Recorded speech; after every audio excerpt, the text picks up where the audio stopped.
Welcome to my review of Yar's Revenge for the Xbox 360. I believe this was on a few other platforms as well. And this was one I definitely missed. I actually only really came across this on emulation recently. I just started emulating the Xbox 360 through the Xenia emulator. Now, emulation for the Xbox 360 is pretty half-assed at this point, it seems. It's not great.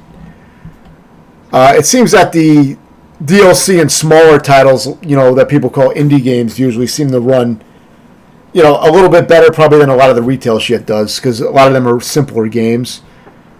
But even a lot of them run very stuttery, and you're going to see that this runs pretty nasty, and the sound is pretty fucked up. I think the sound was like a static hiss, mainly with barely any sound effects. So I was unable to really use sound cues and things like that, and I can't comment too much on how the game sounds, as far as the music and all that. But, as someone who beats a shitload of games and plays a lot of them on emulation, it's just something that you learn to put up with. If I can get through a game despite issues, I will a lot of times try to fight through it.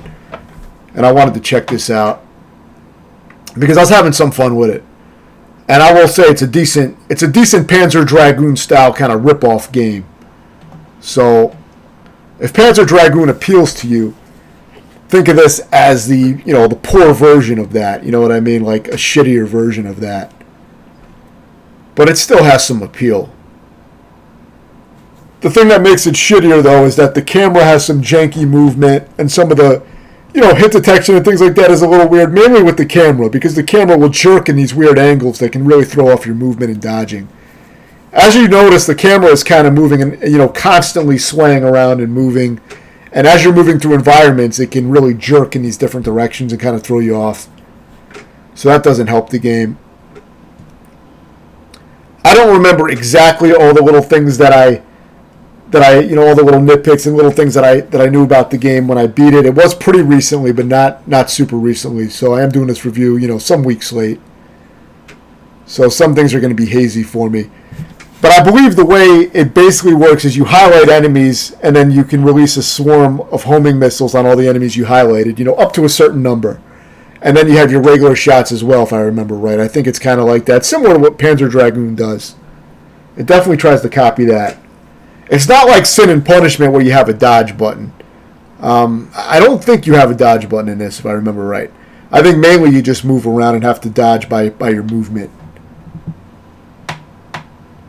This game is really strange in the way the difficulty is balanced. Super easy fucking game, at least for me. It was super easy. I don't think I died until late game. And at that point, once I died, the last boss was actually quite difficult. The game took me around 2 hours and 33 minutes to beat, which I may have already mentioned. Most of that time was probably spent on that final boss because I didn't die until near the end of the game. So it is very unbalanced difficulty-wise, and it's probably a game that's not going to last you very long because once you beat it, I don't see a need to replay it. It's really not that good, like I said. But I think it's okay. I think if you like Panzer Dragoon and you like beating games, as I do, then you might have some fun with it. If you're trying to get it solely on its own merit, there's much better games out there. But there's not tons of Panzer Dragoon-style ripoffs, so I can understand why somebody might want to check this out.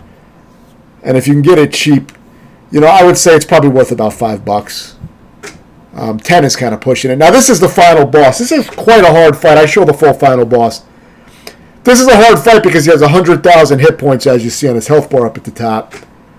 And it's an endurance battle. It goes on for, a very long time. I think it goes on for over 6 minutes. So, quite a long time to be dodging shit. So you basically just have to get all the patterns down. And I never did do a tutorial on this one because the only thing that was worth explaining was the final boss. The rest of the game was just so fucking easy. So aside from that, I know that the game does have infinite continues, but, I think if you lose your life, I think if you die, you may... the way it works, if you die, I think you'll go back to a stage checkpoint and you only have a few lives.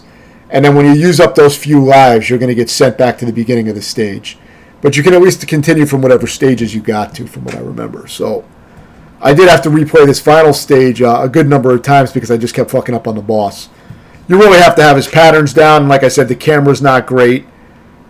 And, you don't really have a dodge button from what I remember, so you just got to kind of move, move dodge everything, regular movement.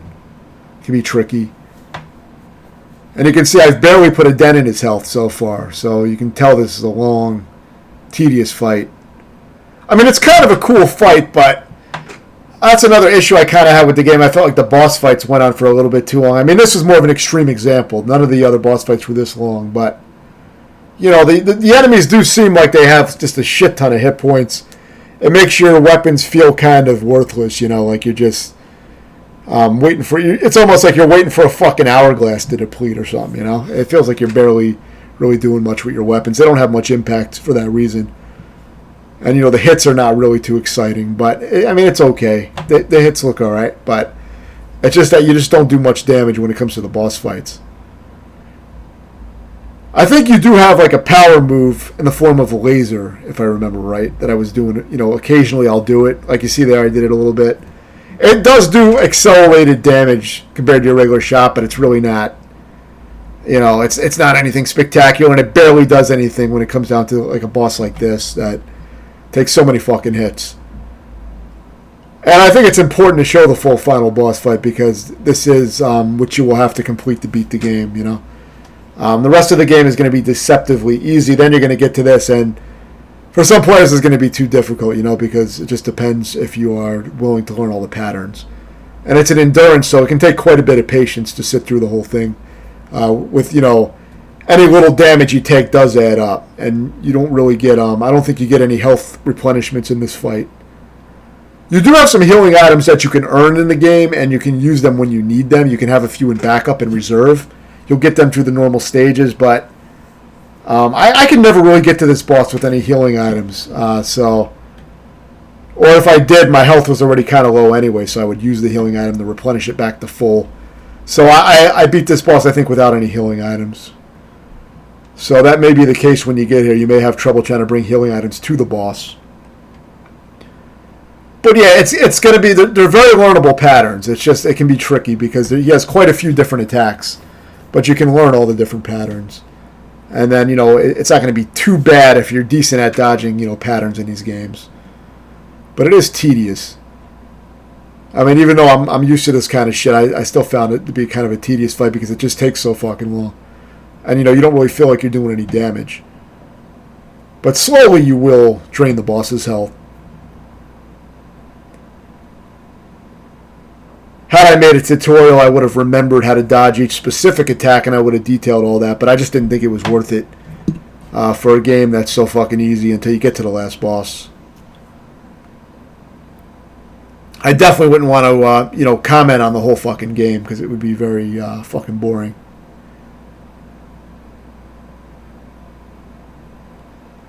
But yeah, to me, this is a decent game. I think it's decent. It has too many issues to be a great game, and it's really, even if the issues were ironed out, it just doesn't have a great game underneath it all. The layouts are not that spectacular.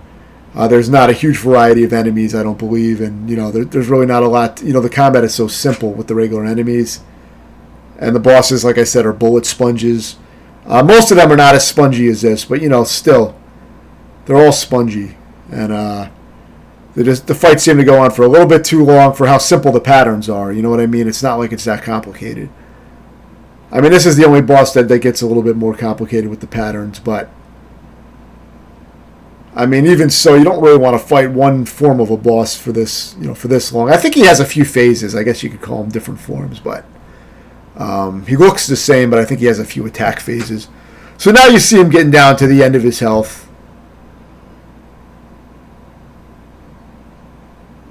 And, it is tricky. Actually, I think I did do some kind of dodge, but I don't know if it's an invincibility dodge. I think it might just be a quick movement kind of dodge.